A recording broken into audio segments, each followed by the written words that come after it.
वो आइए सुने। मैं हिज हाइनेस किंग हमाद बिन ईसा अल खलीफा का, हिज हाइनेस प्रधानमंत्री जी का, बहरीन की सरकार का,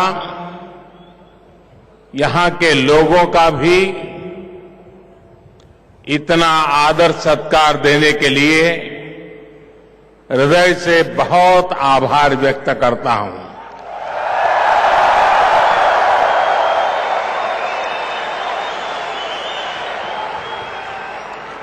मुझे एहसास है कि भारत के प्रधानमंत्रियों को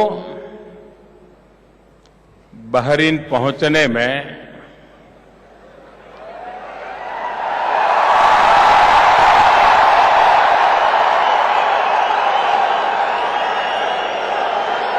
कुछ ज्यादा ही समय लग गया।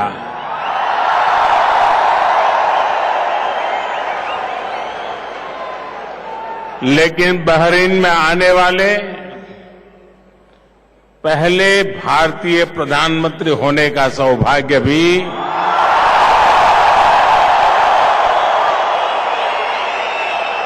मुझे मिला है और आपके इतने आशीर्वाद पाने का सौभाग्य भी मुझे मिला है।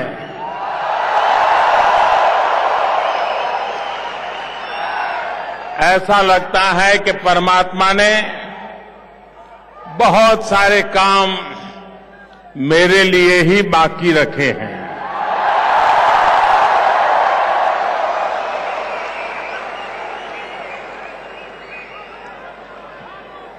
साथियों, यहां मंच पर आते आते मैं देख रहा था कि भारत की कल्चरल हेरिटेज की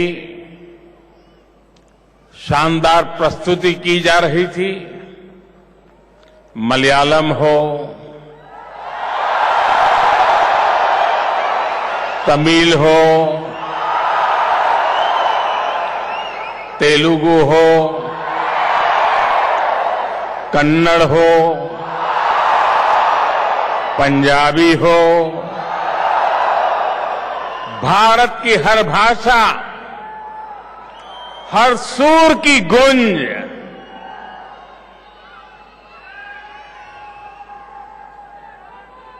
एकता के, अनेकता में एकता के भव्य रंगों से सजी हुई थी।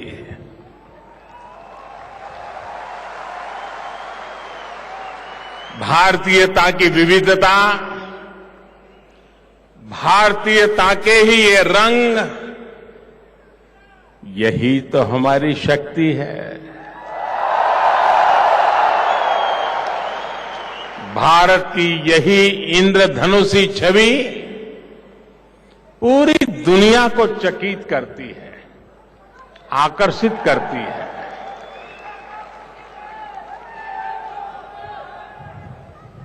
साथियों, बहरीन की मेरी ये यात्रा भले ही सरकार के मुखिया के नाते,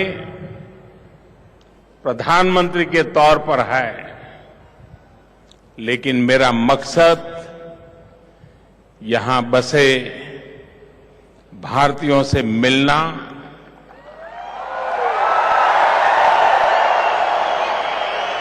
और बहरीन के लाखों दोस्तों से संवाद करने का भी है। मेरा प्रयास 5000 साल पुराने रिश्तों को 21वीं सदी की ताजगी और आधुनिकता देने का है। वो रिश्ते जो सुमेर के दिलमुन के सिंधु घाटी से थे, वो 21वीं सदी के भारत और बहरीन के बीच नई ऊंचाइयों पर पहुंचे, इस काम के लिए मैं भी आपका एक साथी बनकर आपके बीच खड़ा हूं।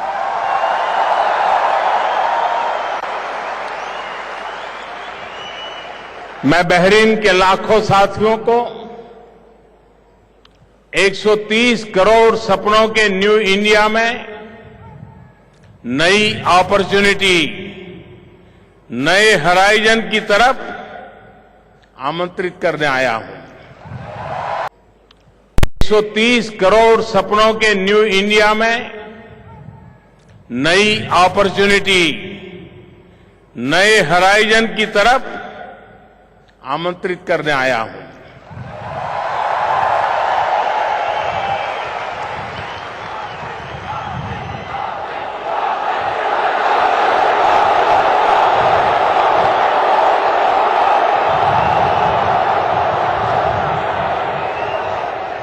बहनों और भाइयों,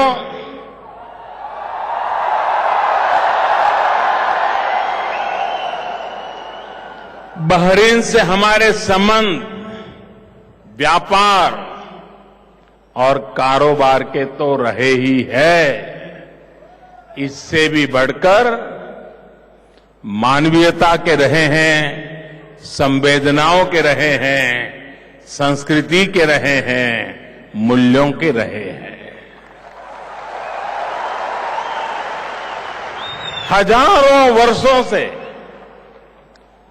एक दूसरे के यहां जो हमारा आना जाना है, उसने अपनी छाप दोनों देशों में छोड़ी है। हिज हाइनेस प्रधानमंत्री जी से मेरी बृहद उपयोगी बातचीत हुई है। हमारे बीच मजबूत सहयोग को और मजबूत बनाने के अलावा हमने अपने रिश्तों को नए एरिया से, जैसे स्पेस में भी बढ़ाने का फैसला किया है।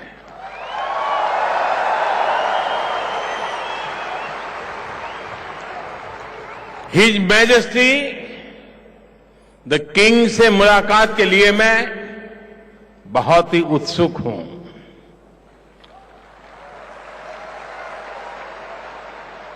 उन्होंने मुझे निमंत्रण भेजा, इसके लिए मैं उनका बहुत शुक्रगुजार हूं। दोनों देशों के समाज ने लंबे समय से एक दूसरे से बहुत कुछ पाया है। विशेष तौर पर हमारे फैमिली वैल्यूज दोनों देशों के समाज ने बहुतेक प्राथमिकता दी है। एक मजबूत और सशक्त फैमिली सिस्टम को हमने समाज के सशक्तिकरण का आधार माना है। फ्रेंड्स, आज जन्माष्टमी का पवित्र पर्व है।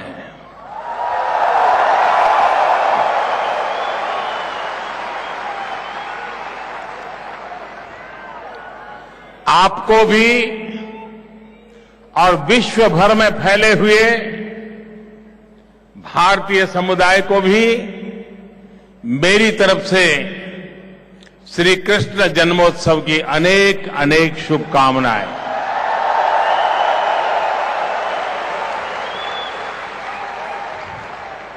मुझे बताया गया है कि गल्फ क्षेत्र में जन्माष्टमी पर कृष्ण कथा सुनाने की परंपरा आज भी है। भारतीयों का, खासकर गुजरात और गुजरातियों का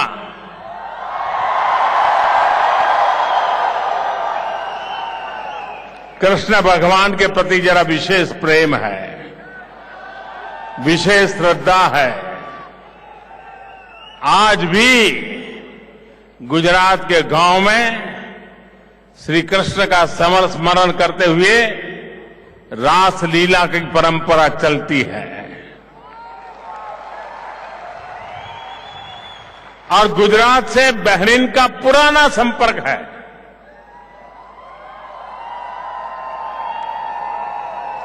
तो यह स्वाभाविक है कि यहां भी कृष्ण भगवान की मुरली आपके हृदय में गूंजती ही होगी।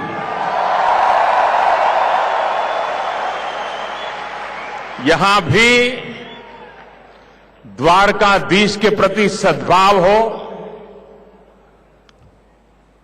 ये मेरा सौभाग्य है कि कल मैं श्रीनाथ जी के मंदिर जाकर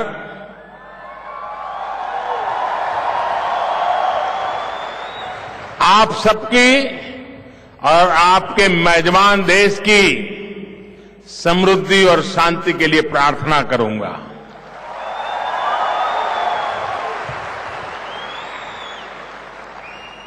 यह इस पूरे क्षेत्र में सबसे पुराना मंदिर है। हाल ही में श्रीनाथ जी के इस मंदिर को 200 साल हुए हैं।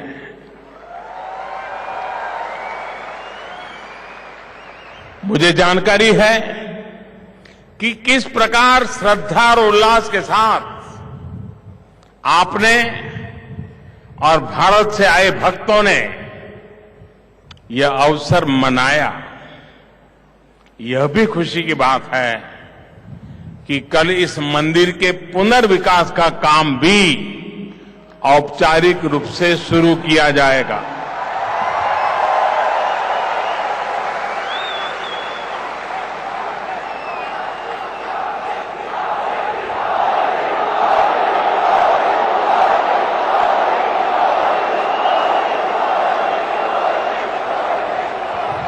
यह मंदिर आपके अंदर बसी आस्था का जीता जागता प्रतिबिंब है और साथ ही बहरीन की विविधता और सामंजस्य की उत्कृष्ट परंपरा का प्रतीक भी है।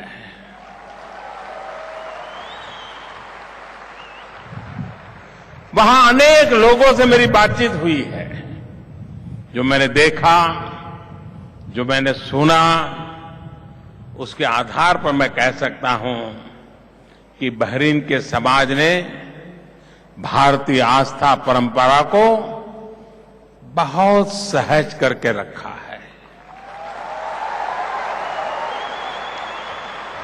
साथियों, ये इसलिए संभव हुआ है क्योंकि हमारा रिश्ता सिर्फ सरकारों का नहीं, संस्कारों का भी रहा है,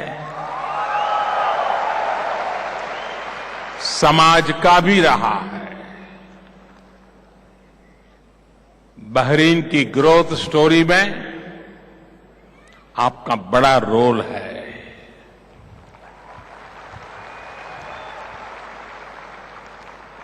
यहां की मिट्टी ने आपको, आपके सपनों को, आपके अपनों के सपनों को नई उड़ान दी है, नए पंख दिए हैं, नए अवसर दिए हैं। जब भी मैं यहां की सरकार के भारतीयों साथियों के साथ, यहां के बिजनेस से जुड़े साथियों से, यहां पर बसे, यहां काम करने वाले साथियों की प्रशंसा सुनता हूं तो हृदय प्रसन्नता से भर जाता है।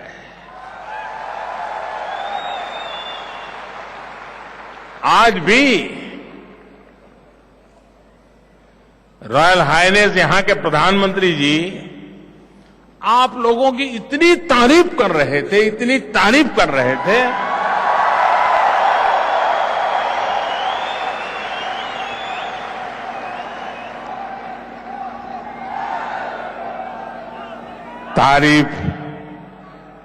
तारीफ आपकी हो रही थी, बात आपके पुरुषार्थ की होती थी, बात आपके संस्कारों की होती थी, बात आपके व्यवहार की होती थी और सीना मेरा चौड़ा होता था।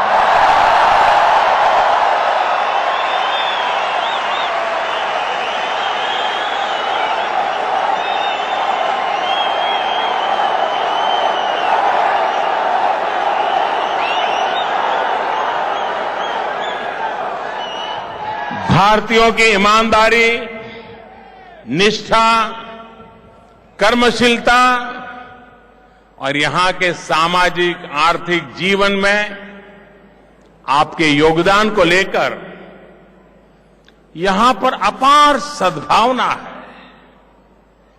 आपने अपनी मेहनत से यहां अपने लिए जगह बनाई है और सबसे बड़ी बात है, आपने यहां के लोगों के दिल में जगह बनाई है।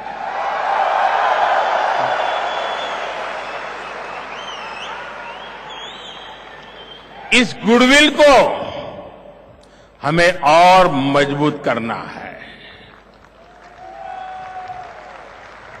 साथियों, भारत के विकास में भी आपका योगदान प्रशंसनीय है। आपकी मेहनत भारत में रह रहे आपके अपनों के भी काम आ रही है, अपने परिवार के जीवन स्तर को ऊपर उठाने में काम आ रही है। साथियों, भारत में आज ईज ऑफ लिविंग हमारी प्राथमिकता है। न्यू इंडिया में किसी को अपनी बेसिक जरूरतों के लिए भटकना न पड़े, इसके लिए अनेकविध काम किए जा रहे हैं। आज जब आप भारत में रह रहे अपने परिजनों, अपने रिश्तेदारों से बात करते हैं तो आप परिवर्तन महसूस करते हैं।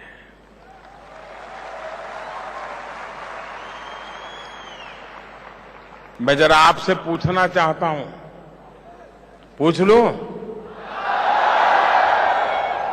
क्या आपको ये चेंज फील हो रहा है?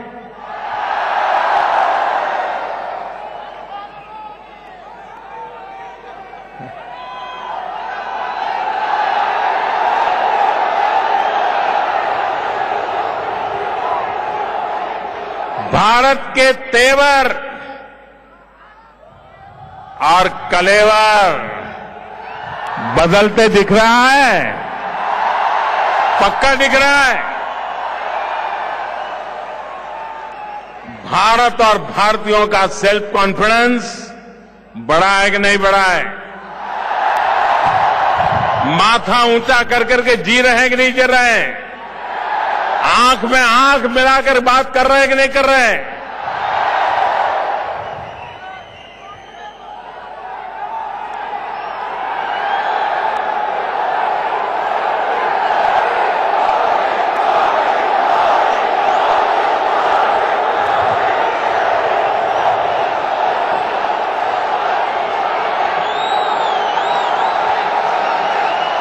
ये सब कुछ इसलिए हो पा रहा है क्योंकि बीते 5 वर्षों में सामान्य मानवीय के जीवन को आसान बनाने पर बल दिया गया है।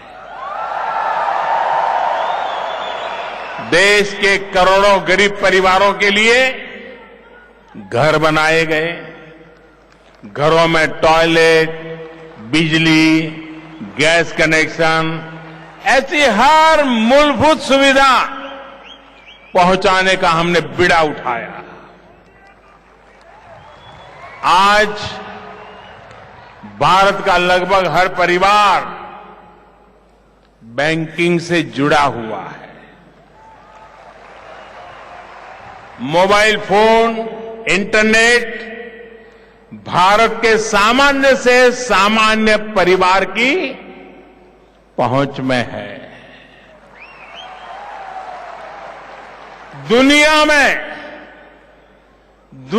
में सबसे सस्ता इंटरनेट डेटा अगर कहीं है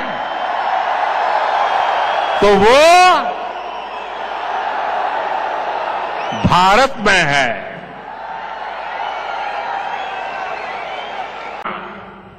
अगर कहीं है तो वो भारत में है।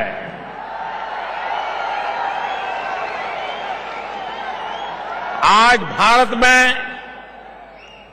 अधिकतर सर्विसेज की डिलीवरी डिजिटली हो, इसके प्रयास आगे बढ़ाए जा रहे हैं। सामान्य से सामान्य परिवार को भी सोशल सिक्योरिटी की सुविधा दी जा रही है। इंश्योरेंस हो या पेंशन, बहुत ही मामूली प्रीमियम पर गरीब से गरीब को उपलब्ध कराई जा रही है।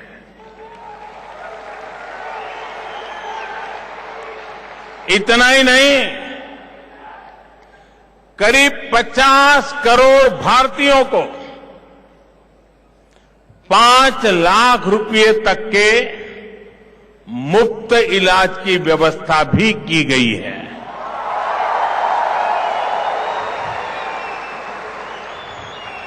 साथियों, यही वो बदलाव है जिसके कारण 130 करोड़ भारतीयों ने पहले से भी बड़े जनादेश से इस सरकार को चुन करके फिर एक बार आपकी सेवा करने का अवसर दिया है।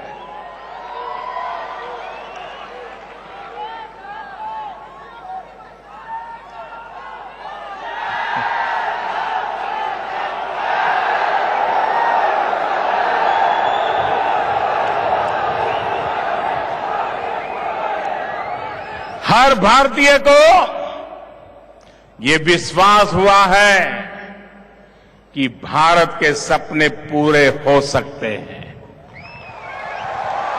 आशाएं और आकांक्षाएं पूरी हो सकती हैं, संकल्प सिद्ध हो सकते हैं। भारत की इसी आस, इसी विश्वास के बल पर आपका ये सेवक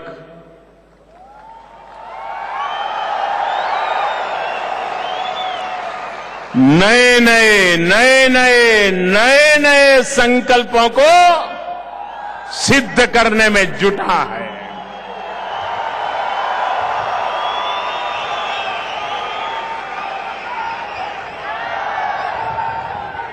हमारे लक्ष्य ऊंचे हैं, लेकिन जब आपके पास 130 करोड़ लोगों की भुजाएं हो तो हौसला मिल ही जाता है। भारत आज आगे बढ़ रहा है तो सिर्फ सरकार की कोशिशों से नहीं,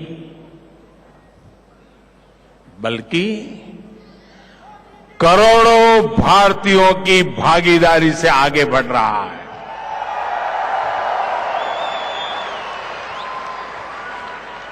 और दोस्तों, मुझे कहने में संकोच नहीं है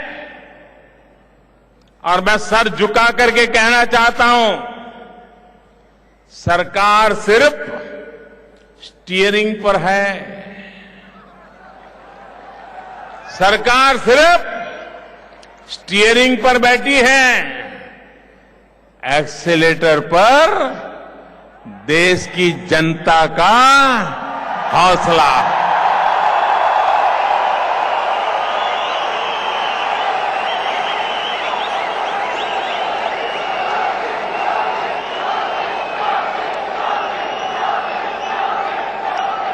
साथियों, अब भारत ने यह तय किया है कि आने वाले 5 वर्षों में हम अपनी इकोनॉमी के साइज को 2 गुना करने का प्रयास करेंगे। $5 ट्रिलियन आज एक टारगेट उसको हमारे सामने हमने रखा है। हमारे लिए $5 ट्रिलियन इकोनॉमी ये महज आंकड़ा नहीं है, बल्कि सामान्य भारतीय को सशक्त करने का माध्यम है। अर्थव्यवस्था दोगुनी होगी तो हर भारतीय परिवार की आय भी बढ़ेगी। सामान्य से सामान्य भारतीय की परचेजिंग पावर भी बढ़ेगी।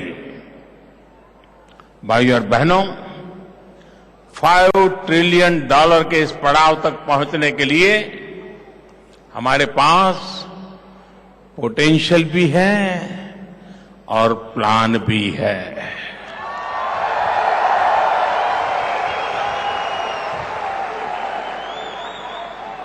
और पसीना बहाने की पूरी तैयारी भी है।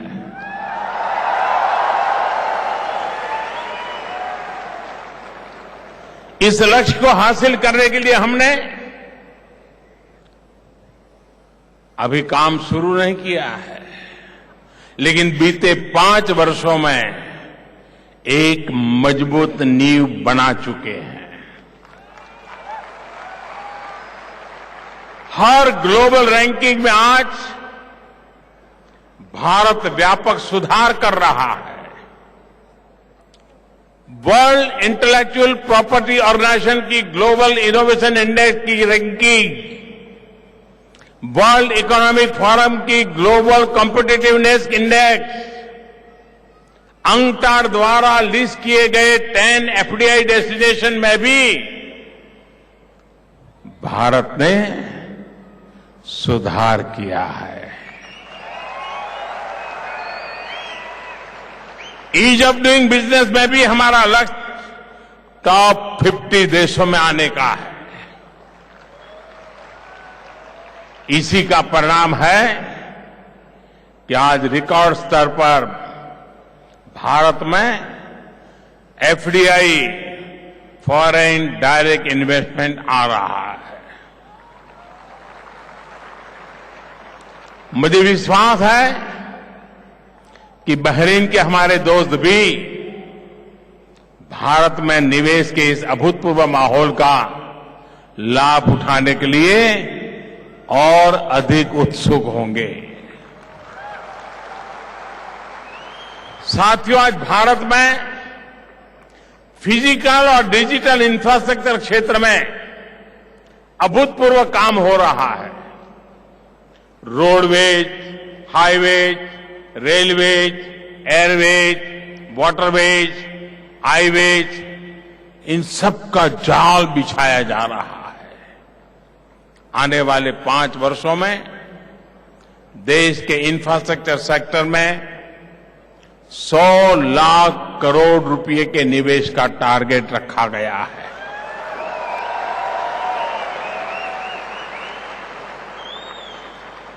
डिजिटल इंफ्रास्ट्रक्चर की बात करें थे, आज मोबाइल फोन और आधार की व्यवस्था से भारत दुनिया के सबसे अधिक डिजिटली कनेक्टेड देशों में से एक है। अब देश के हर ग्राम पंचायत में ब्रॉडबैंड कनेक्टिविटी देने के लिए तेजी से काम किया जा रहा है। देश में 5G कनेक्टिविटी के लिए भी अलग अलग स्तर पर काम किया जा रहा है। हमारे पास डेटा का एक बहुत बड़ा और व्यापक खजाना है। डिजिटल ट्रांजैक्शन के भारतीय मॉडल की चर्चा अब पूरी दुनिया में हो रही है। आप सभी भी भारत में आई डिजिटल रिवॉल्यूशन के बहुत बड़े लाभार्थी रहे हैं। आप सभी ने अनुभव किया होगा कि 5 वर्ष पहले तक अपने परिजनों, अपने रिश्तेदारों से बातचीत करना और वहां पैसे भेजने में कितनी मुश्किल होती थी। अब बहुत ही आसानी से आप ये सब कुछ कर पाते हैं।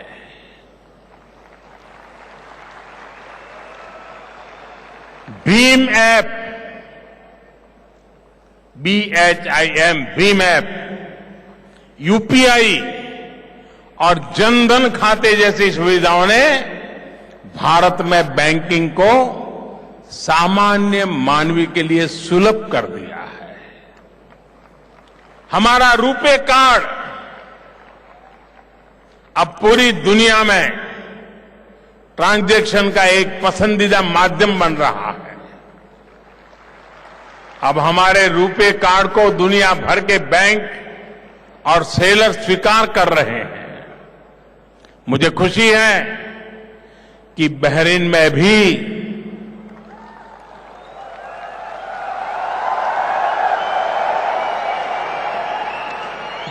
में भी शीघ्र ही रुपे कार्ड से आप लेन देन कर पाएंगे।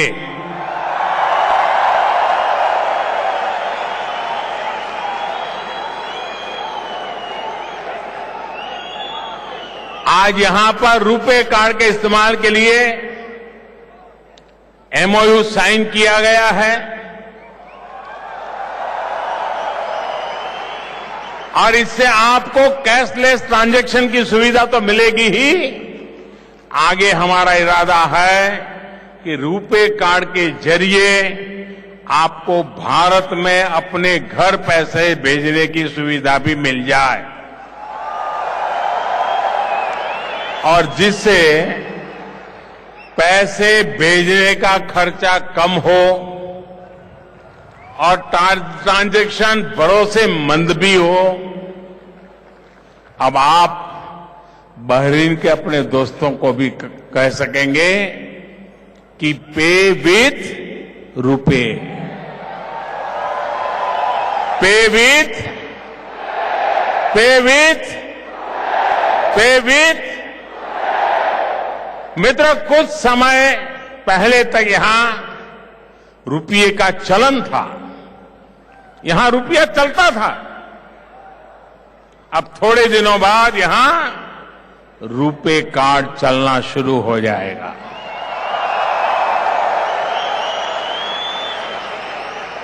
भाई और बहनों, रुपे कार्ड भारत की उन व्यवस्थाओं में से एक है जो पूरे देश को सीमलेस कनेक्टिविटी दे रहे हैं।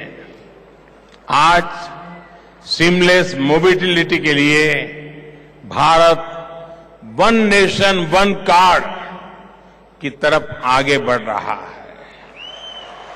आज पूरे भारत में पावर सप्लाई के लिए वन नेशन वन ग्रिड है।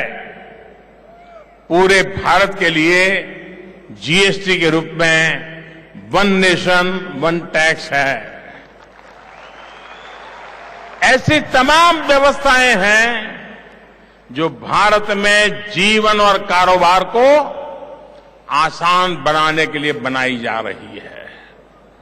अहम बात यह है कि ये तमाम सॉल्यूशंस भारत में ही बन रहे हैं, भारत के युवा ही बना रहे हैं।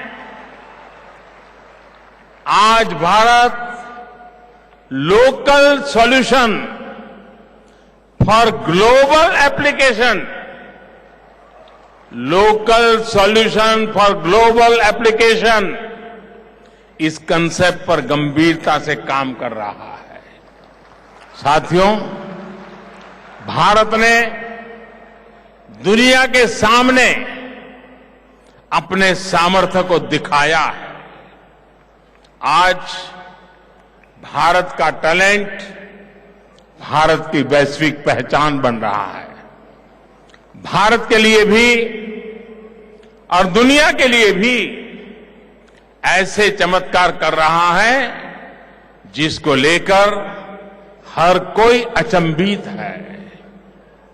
विश्व के बड़े बड़े प्रोजेक्ट्स में, भविष्य से जुड़ी तकनीक के शोध में, बड़े बड़े संस्थानों में भारतीय प्रतिभा अपने जौहर दिखा रही है। वहीं भारत में भी एक के बाद एक सफलता के नए आयाम तय किए जा रहे हैं। आप सभी दिखा रही है। वहीं भारत में भी एक के बाद एक सफलता के नए आयाम तय किए जा रहे हैं। आप सभी को पता है कि 7 सितंबर को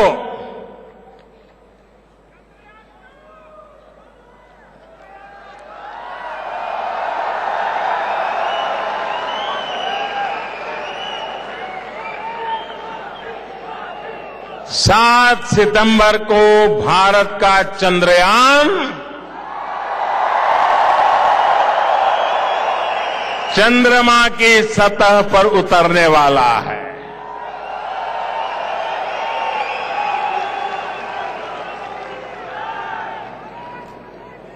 भारत के स्पेस मिशंस की पूरी दुनिया आज चर्चा कर रही है। इसरो की, हमारे वैज्ञानिकों, हमारे इंजीनियर्स की क्षमताओं की पूरी दुनिया में प्रशंसा हो रही है। दुनिया हैरान है कि आखिर इतने सीमित बजट में सिर्फ और सिर्फ अपनी स्किल, एफिशिएंसी और डिसिप्लिन के दम पर ऐसे परिणाम हम कैसे हासिल कर पा रहे हैं। असल में यही हमारी ताकत है और यही हमारा एडवांटेज है।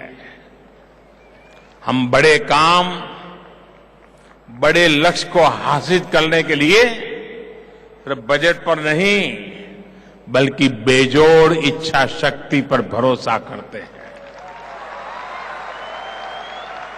भाइयों और बहनों, राष्ट्र सिर्फ सरहदों से नहीं, गर्व से ऊंचे उठे सरों से बनता है।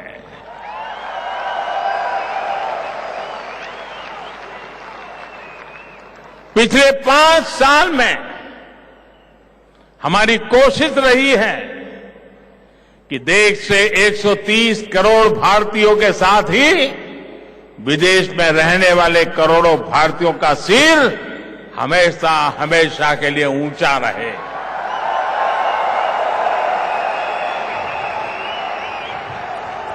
आप जैसे लाखों भारतीय पूरे विश्व के साथ भारत के रिश्तों की मजबूत कड़ी है। आज अगर भारत को दुनिया सम्मान की नजर से देखती है तो उसके पीछे एक बड़ा कारण आप जैसे लाखों साथी हैं।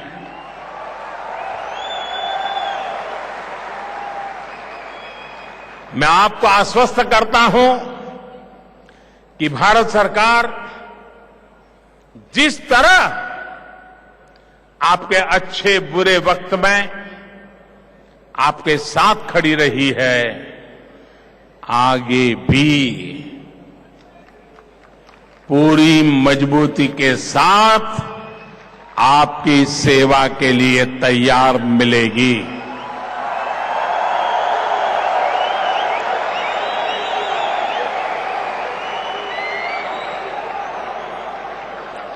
साथियों, साल 2022 में हमारा आजाद भारत 75 वर्ष का हो जाएगा। इस अहम पड़ाव के लिए हर भारतीय ने अनेक संकल्प लिए हैं।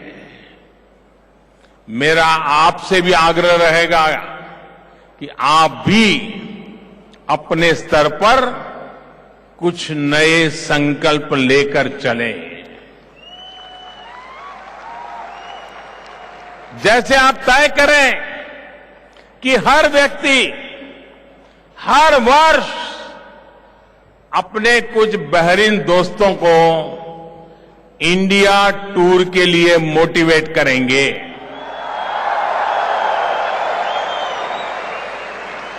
भारत के खूबसूरत हिल स्टेशन से लेकर समृद्ध आध्यात्मिक और सांस्कृतिक धरोहर के दर्शन कराएंगे। भारत के क्वालिटी मेडिकल और मेडिटेशन टूरिज्म के बारे में भी अपने बेहतरीन साथियों से जरूर चर्चा करें। ये साल तो वैसे भी बहुत अहम है। इस वर्ष महात्मा गांधी की 150वीं जन्म जयंती देश मनाने वाला है। यूं तो ये उत्सव बहरीन सहित पूरी दुनिया में मनाया जाएगा, लेकिन गांधी जी से सही मायने में जुड़ने के लिए भारत से बेहतर जगह और क्या होगी। साथियों, भारत के प्रति अपनी जिम्मेदारियों को हम तभी ठीक से निभा पाएंगे जब बहरीन के संकल्पों के साथ पूरे तन मन से हम जुड़ेंगे। मुझे बताया गया कि हिज हाइनेस ने और यहां के युवाओं नागरिकों ने अपने समुद्रों को साफ करने की मुहिम छेड़ी है। मैं आप सभी से अपील करता हूं कि इस मुहिम में आप सब बढ़ चढ़कर के हिस्सा लें। भारत में भी हमने स्वच्छता को लेकर एक सफल और व्यापक अभियान छेड़ा है। अब भारत ने तय किया है कि साल 2022 तक भारत को सिंगल यूज ऑफ प्लास्टिक से मुक्ति दिलाएंगे। इतना ही नहीं, पानी को बचाने और हर घर तक पानी पहुंचाने के लिए भी एक बहुत बड़ा मिशन शुरू किया गया है। आप भी इस अभियान में सक्रियता से हिस्सा ले सकते हैं। अपने पुश्तैनी गांव के कुओं, बावड़ियों, तालाबों, झीलों, जिनके साथ आपके बचपन, आपके माता पिता के बचपन की यादें जुड़ी हैं, उनको रिवाइव करने का बीड़ा आप उठा सकते हैं, उन्हें गोद ले सकते हैं। साथियों, बहरीन और भारत के साझा हितों और साझा मूल्यों के लिए हम काम करेंगे तो 21वीं सदी में हमारे ऐतिहासिक रिश्ते जरूर नई बुलंदी को छुएंगे। भारत और बहरीन दोनों संभावनाओं से भरी प्राचीन सभ्यताएं, लेकिन आधुनिक राष्ट्र हैं। मुझे पूरा विश्वास है कि भारत के आप जैसे लाखों दूत रिश्तों की, संभावनाओं की इस मजबूत डोर को और ताकत देंगे। साथियों, मैं कर्तव्य से बंधा हुआ इंसान हूं।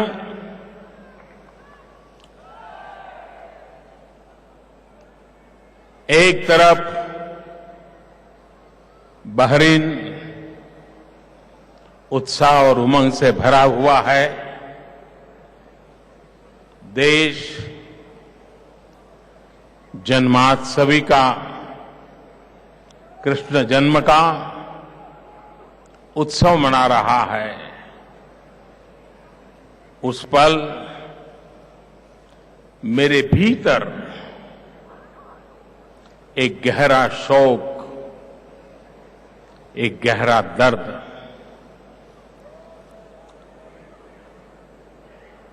मैं दबाए करके आपके बीच खड़ा हूं।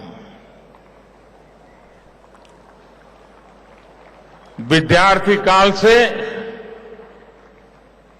जिस दोस्त के साथ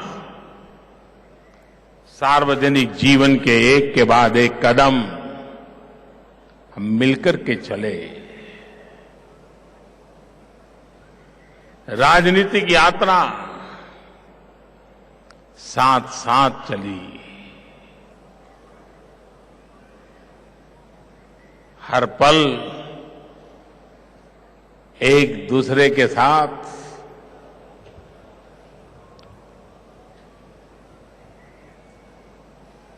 जुड़े रहना, साथ मिलकर के जूझते रहना, सपनों को सजाना, सपनों को निभाना, ऐसी एक लंबी सफर जिस दोस्त के साथ की वो अरुण जेटली, भारत के पूर्व रक्षा मंत्री, वित्त मंत्री, आज ही उन्होंने अपना देश छोड़ दिया।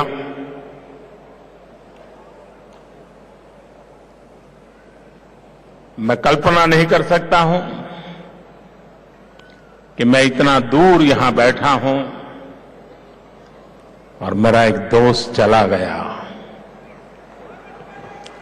एक भारी व्यथा के साथ, दुख के साथ, और ये अगस्त महीना कुछ दिन पहले हमारी पूर्व विदेश मंत्री बहन सुषमा जी चली गई। आज मेरा दोस्त अरुण चला गया।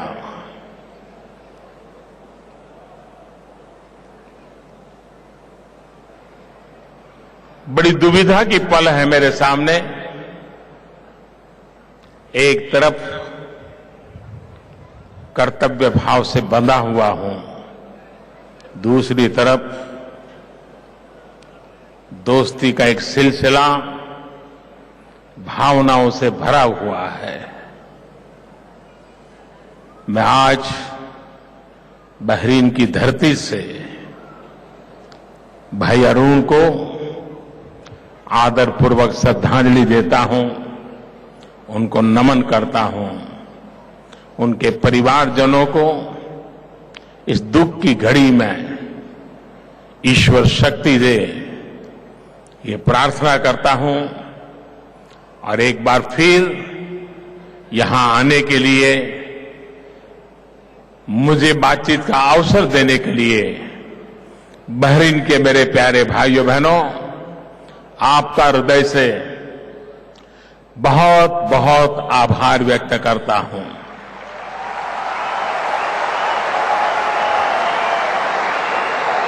भारत माता की,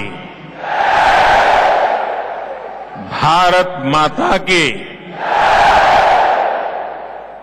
भारत माता की। बहुत बहुत धन्यवाद। सबको नमस्कार।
बहरीन में इंडियन डायस्पोरा को संबोधित करते हुए प्रधानमंत्री नरेंद्र मोदी, आने वाला कल आज से बेहतर होगा, भारत का माथा हर गुजरते दिन के साथ और ऊंचा होगा, सीना चौड़ा होगा। लेकिन साथ में उन्होंने ये भी कहा कि आज एक बहुत बड़ा दर्द दबाकर मैं आपसे बात कर रहा हूं।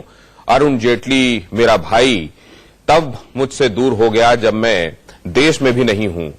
उन्होंने सुषमा स्वराज को भी याद किया, अरुण जेटली को भी याद किया, और आप साफ देख रहे थे कि बेहद भावुक हो गए थे प्रधानमंत्री नरेंद्र मोदी जब उन्होंने इस बात का जिक्र किया कि आज मेरा मित्र मुझसे दूर चला गया, और भाई को उन्होंने भाई कहकर संबोधित किया। यहां बहरीन की धरती से श्रद्धा कि बेहद भावुक हो गए थे प्रधानमंत्री नरेंद्र मोदी जब उन्होंने इस बात का जिक्र किया कि आज मेरा मित्र मुझसे दूर चला गया, और भाई को उन्होंने भाई कहकर संबोधित किया। यहां बहरीन की धरती से श्रद्धांजलि। इस बात का बहुत दुख था उन्हें कि वो आखिरी वक्त में अपने मित्र, अपने सहयोगी अरुण जेटली के पास नहीं थे। आज उन्होंने दिन में शोक संतप्त परिवार से बातचीत भी की थी, लेकिन परिवार के आग्रह पर ही, क्योंकि परिवार ने यह आग्रह किया कि आप दौरा बीच में समाप्त करके मत लौटें, वो उन्होंने अपना यह दौरा जारी तो रखा, लेकिन उन्होंने इस बात को व्यक्त किया कि मैं बहुत बड़े दर्द को दबाकर आज आपसे मुखातिब हूं और आपको संबोधित कर रहा हूं। प्रधानमंत्री नरेंद्र मोदी निश्चित रूप से उन्होंने वहां लोगों के लिए, भारतीयों के लिए उनसे मुखातिब होते हुए अपने चेहरे पर ये मुस्कान रखी हुई है, हाथ हिलाकर उनका अभिवादन भी स्वीकार कर रहे हैं, लेकिन इसमें कोई दो राय नहीं है कि उनके दिल में आज बहुत पीड़ा होगी। और अरुण जेटली को लेकर अपने मित्र, अपने सहयोगी को लेकर जो उन्होंने बातें कही हैं वो हृदय की गहराइयों से कही हैं, क्योंकि हर कोई जानता है कि गुजरात के मुख्यमंत्री के तौर पर जब कभी वो समस्या में रहे, जब कभी कानूनी पेचीदगियों से उनका वास्ता पड़ा, वो रहे हों या अमित शाह रहे हों, हमेशा संकट मोचक बनकर अरुण जेटली सामने आए। कैलाश कॉलोनी का वो घर जहां नरेंद्र मोदी रहे हों या अमित शाह, उस दौरान जाते रहे जब कानून की पेचीदगियों से बाहर कैसे निकलना है, वो उनके दोस्त और उनके सहयोगी अरुण जेटली उन्हें बताते रहे। और यही वजह थी कि पहली पारी में, पहली इनिंग्स में मोदी गवर्नमेंट पार्ट 1 में 2 हैवीवेट मिनिस्ट्रीज का जिम्मा उन्हें मिला, रक्षा और वित्त एक साथ। बाद में तबीयत के खराब होते जाने के हवाले से आखिरकार ये स्थिति बनी कि वो नहीं संभाल पाए उन जिम्मेदारियों को जो शायद प्रधानमंत्री नरेंद्र मोदी चाहते रहे होंगे कि वो मुस्तकिल संभालते रहें, क्योंकि ऐसा प्रतिभावान, इतना केपेबल सहयोगी मिलना ये सौभाग्य भी होता है, लेकिन फिर उसकी जगह कोई उसको रिप्लेस करने वाला नहीं मिलना ये मजबूरी भी होती है। और इसी वजह से प्रधानमंत्री चाहते थे कि वो लगातार चलते रहें उनके हमकदम बनकर, लेकिन कुछ महीनों पहले, असल में जीत के फौरन बाद ही समझ लीजिए, मई में जब ये प्रचंड जीत एक बार फिर भारतीय जनता पार्टी के खाते में गई, उसके बाद के जश्न में भी अरुण जेटली नजर नहीं आए थे, और बाद में उन्होंने एक ट्वीट के जरिए ये कहा था कि मैं अब किसी मिनिस्टीरियल पोर्टफोलियो को नहीं संभाल पाऊंगा। और आज आखिरकार बीमारी से एक लंबी जंग लड़ने के बाद अरुण जेटली चले गए। अरुण जेटली के जाने का दुख कितना है, इस बात को प्रधानमंत्री आज यहां बहरीन में अपने उद्बोधन में भी नहीं छिपा पाए। उन्होंने कहा कि आज जब आपसे मैं बात कर रहा हूं, एक बहुत बड़े दर्द को सीने में दबाकर कर रहा हूं। बड़ी तादाद में बहरीन में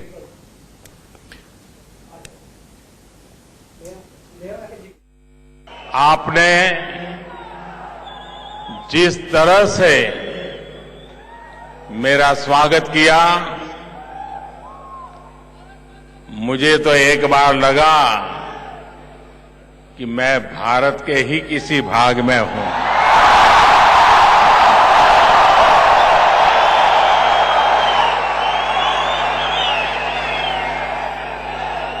इतना उत्साह, इतना प्यार पाकर मैं गदगद हूं और आप सबके प्यार के सामने नतमस्तक हूं।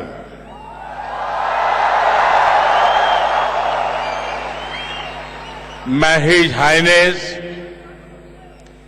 किंग हमाद बिन ईसा अल खलीफा का, हिज हाइनेस प्रधानमंत्री जी का,